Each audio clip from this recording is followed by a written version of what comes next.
Well, the vibes are up at the moment, aren't they?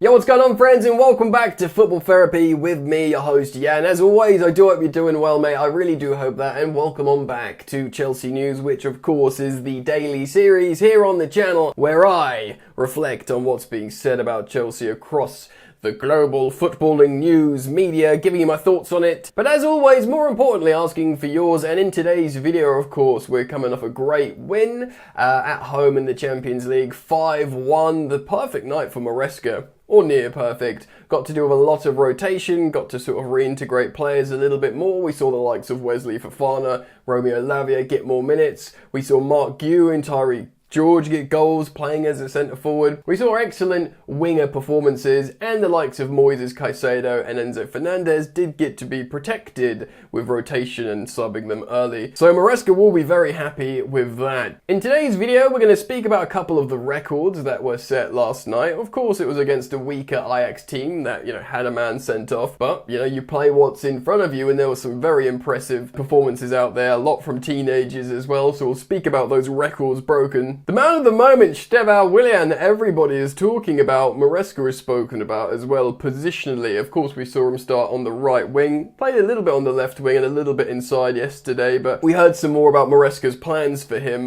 We can speak also about, Cole Palmer, because we are talking about two superstars here in Estevao and Palmer. They're 5 years apart, which seems crazy, like half a sort of generation, really. But I think everybody, Chelsea fans, and indeed some non-Chelsea fans, neutrals, very much looking forward to seeing them play together more on the pitch and just light up the beautiful game. Jamie Gittens had a good performance yesterday. He won man of the match, so we'll speak about him a little bit more as well. Should he be starting over Alejandro Garnacho on the left wing, or should it be Pedro Neto out of possession to accommodate an Estevao, or is Estevao still going to be an impact sub for the moment in the Premier League? Just for a little longer. We can talk about all of that. And there is a little bit of transfer news to top off today's video. Chelsea being linked with Dio Upamecano from German footballing media. The centre-back stories won't go away. We've got a few. They seem to be playing all right, but there's still the stories. There's still this idea that Chelsea will sign a centre-back, that Maresca wants a centre-back. Now, Dio Upamecano, he's been linked to a few Premier League teams, including Chelsea. We can chat about that a little bit as well. So, things are looking up for Chelsea at the moment, and if you're a Chelsea fan, you'll probably be quite happy about that. Or indeed, not a Chelsea fan and you just watch the content, you're all welcome here, man. So do consider liking and subscribing if you want to support me as a content creator. Of course, we are on the road to 200,000 subs. It's been a long road. I've been doing this for maybe 6 years plus-ish. I don't even know anymore. But I'll thank you for your continued support. Again, liking, subscribing, and now dropping those hype points. I think they do help. Alright then, let's get into it and start the video. Starting off with this interesting statistic, Chelsea Football Club are the first ever team to have 3 teenagers score in a single Champions League match. Of course, that is in Mark Gue, Estevao, and Tyreek George. We'll speak a little bit more about Estevao in detail in just a moment, but yeah, lovely to see the likes of Mark Gue and Tyreek George both scoring. If you haven't watched my match reaction after the game, I'd urge you to go check it out. You get a bit more of a raw and authentic, excitable reaction to what was a fun match. Of course, lots of goals scored, a great time was had. Very important that Gue scored because he is going to be relied upon. Of course, there was that conspiracy for a while that he wasn't going to be used. We weren't going to give him minutes, so we could send him back out on loan to a third and different club other than Chelsea and Sunderland. But no, he's played a little bit. 3 games now, I believe, with significant minutes at Liverpool, a high-profile game, and of course Nottingham Forest, and indeed starting in this game. And the fact how he's hooked at half-time is probably, like I said in my match review, a positive, but because it shows he scored, he helped the team, he did what he was supposed to do as a centre forward. I'm going to need you for Sunderland in the Premier League, mate. I'll probably start you over the likes of Tyreek George, and of course maybe Joao Pedro starts in behind you. We'll preview that match in a day or so. But a good showing from Mark Gue, not just the goal, the pressing angles, occupying defenders, all that good stuff you want from an old school centre forward, which very much is his style, his profile. Despite coming through at La Masia at Barcelona, he's a bit of a throwback, isn't he? Which I love personally, and it does feel quite Chelsea. and Tyreek George scoring another goal, looking pretty good, and of course playing a lot on the wing as well in that game. So it was nice them two scored, and of course superstar, wonder kid, Brazilian samba boy, Estevao scored as well. Check out this next record-breaking statistic. Coming from WhoScored.com, Estevao had 63 touches in the final third against Ajax last night, a record in a single Champions League game this season. Now, of course, there is massive caveat here. This is not the best Ajax team. It's certainly not a vintage iteration of Ajax, and they went down to 10 men. So yes, you're going to have an opportunity to set said record, which is, fine. But at the same time, it's not like, 2019 Chelsea doing this with, or we were in the Europa League then, but do you know what I mean? Or like whatever. When Eden Hazard was here, it's not like, Eden Hazard was playing and he got loads of touches and yada, yada, yada. 27-year-old Eden Hazard. We're still talking about an 18-year-old Brazilian winger / attacking midfielder who's only just arrived, doesn't speak English. It's a little bit like, he's very humble. There was this sort of perception that he was kind of really nervous about coming to Chelsea. It does not look like that on the pitch at all though. So despite the weakness of Ajax, it's still relevant that this record came from Estevao, basically this young kid who's just absolutely always saying, give me the ball, let me put on the show, and he did that at Stamford Bridge. Estevao, aha, aha, I like it, being chanted. And of course, Estevao, which I'm very happy to hear, because I started calling him Estevao when we signed him, and I'm very pleased that is a nickname that was adopted by the Chelsea fans. Seems to fit really rather well. It's not just like, the penalty, winning the penalty and scoring the penalty. It's the amazing dribbling runs, how he looks in transition, he's confident, he just always wants the ball, and you could tell, a little bit like Hazard and Palmer, his teammates give him the ball, because they're like, yeah, might as well give it to him, because he's pretty good, isn't it? It's classic. You see it at grassroots level, give it to the good geezer, let him cook, and already he's demanding that authority in the Chelsea side.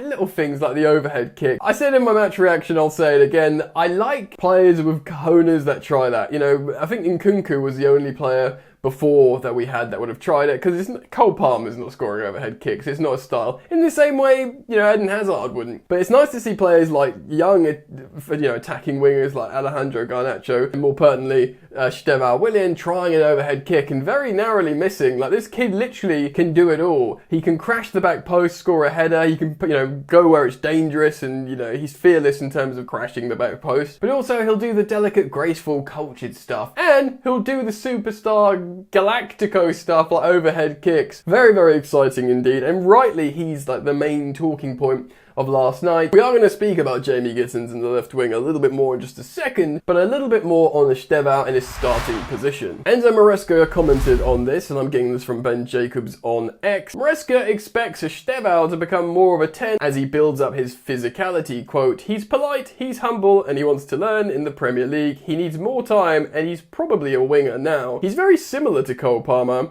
I had Cole at the same age at Manchester City. Cole started out wide, built some physicality. Now I think Estevao's playing out wide. But in the future, I think he's more of an inside player. Yeah, this is really, really interesting. You see this all the time in football. If you're a little bit more slight and diminutive, you get farmed out wide to try and do 1v1s and get into the box. But if you play in the number 10, perhaps you need a little bit more strength. Cole Palmer said when Maresca was appointed, he was interviewed, I've referenced this at least 2 or 3 times on the channel over the last couple of years or 18 months. Maresca was the one that put me on the right wing. Because remember, he played that position for Mauricio Pochettino, and then he came inside a little bit to accommodate Noni Madueke, and then Maresca comes in. Some Chelsea fans were unsure, like, why play Palmer on the right wing? Play him on his right position. And actually, Palmer said in media, Maresca is the one who put me on the wing. But I think everyone can agree now, Palmer should have a free role, which is ostensibly starting as a number 10. Although when he speaks about physicality, I mean, you look at Facundo Buonanotte, who started as that free role number 10 yesterday, and he's very small. He's very, very petite. Maybe he just has this Argentinian steely grit that makes him a little bit more solid. I mean, N'Golo Kante was a petite man, is a petite man, but he's made of granite, like people would bounce off him. So maybe it doesn't matter the actual stature, it's the solidity of the player. Very interesting though, to hear he sees him as this number 10. Look, the truth is, ultimately, let's be real here, the dream in the high-profile games is to have both him and Palmer on the pitch at the same time. Now, Maresca will probably look at it like have one on the pitch, have some hard-working wingers like your Pedro Netos, or players that are just going to run in behind and run into the channels like a Garnacho, or more of a touchline winger like a Jamie Gittens. You know, get chalk on your boots, 1v1, try and dribble into the 18-yard box. Horses for courses, you know, round pegs and round holes for different game plans. But us as Chelsea fans, we want to see Cole Palmer in the 10, Estevao on the right, and them simply swapping throughout the game, because of course they'd have license to do that, and they both can occupy those respective starting positions comfortably. That's the dream. You want to see them both on the pitch at the same time, and then suddenly Chelsea are just this unstoppable attacking force, provided of course they're pressing well, they're tracking back, they're doing all the really, really important stuff you got to do in the Premier League and indeed, you know, high-end Champions League football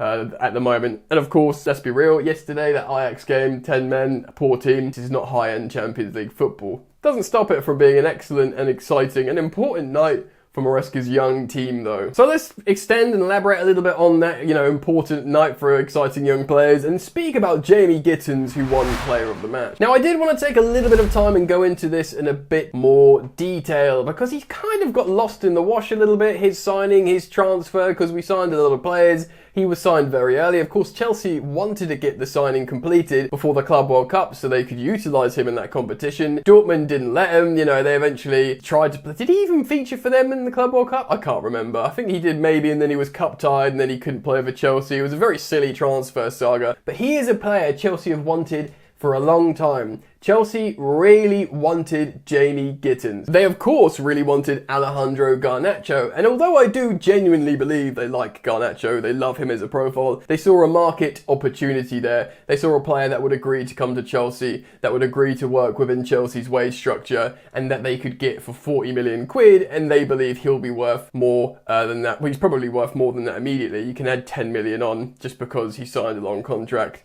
and he's profiled as an exciting wide attacker. He's probably a £50 million player. He'll probably become more than that, and that's what Chelsea were thinking when they spent 40 million quid on Garnacho, and that's why, you know, a lot of people at Man United, people who work within the media, and indeed inside the club have said Chelsea have got a bargain there. But in terms of priority left-wing target, it was always Jamie Gittens, and maybe Chelsea fans, including myself at times, didn't quite understand it.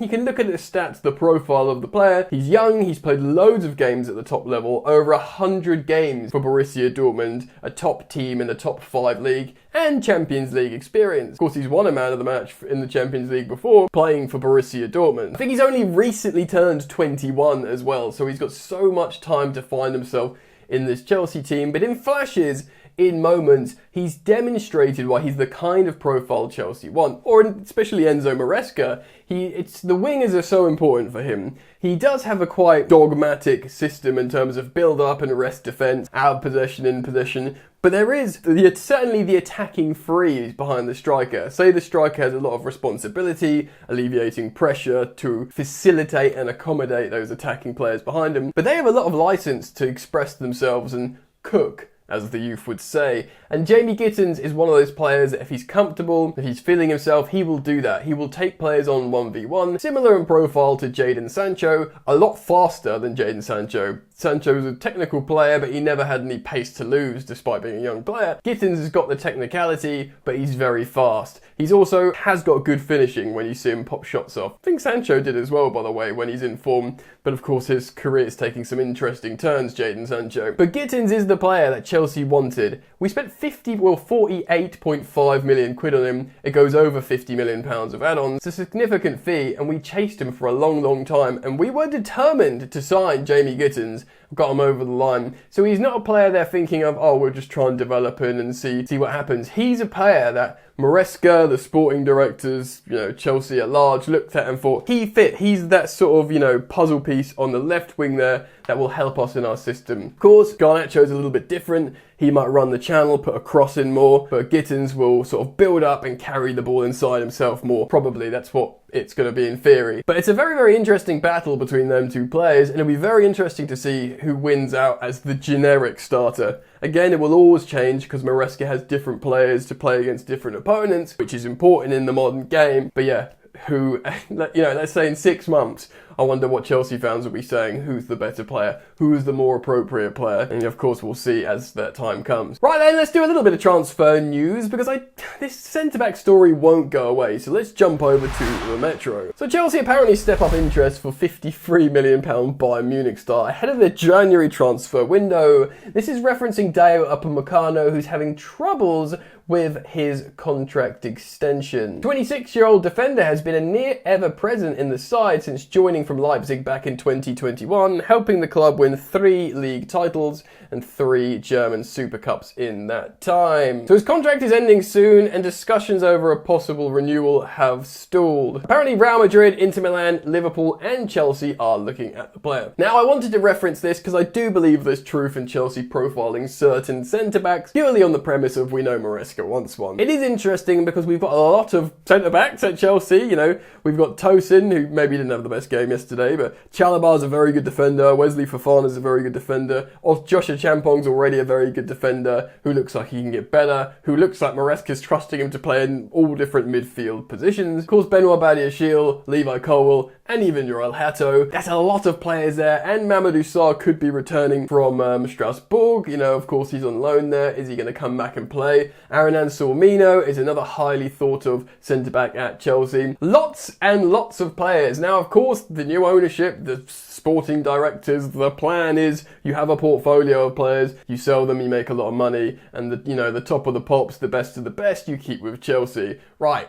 Levi Colwill, Caicedo, Fernandes, Estevao, Cole Palmer, probably Joao Pedro, we'll have and Pedro Neto and evaluate the new wingers, and who's really, really good can stay. And of course, Giovanni Kender's going to join the wingers, so we're not talking about the midfield because we've got loads of midfielders.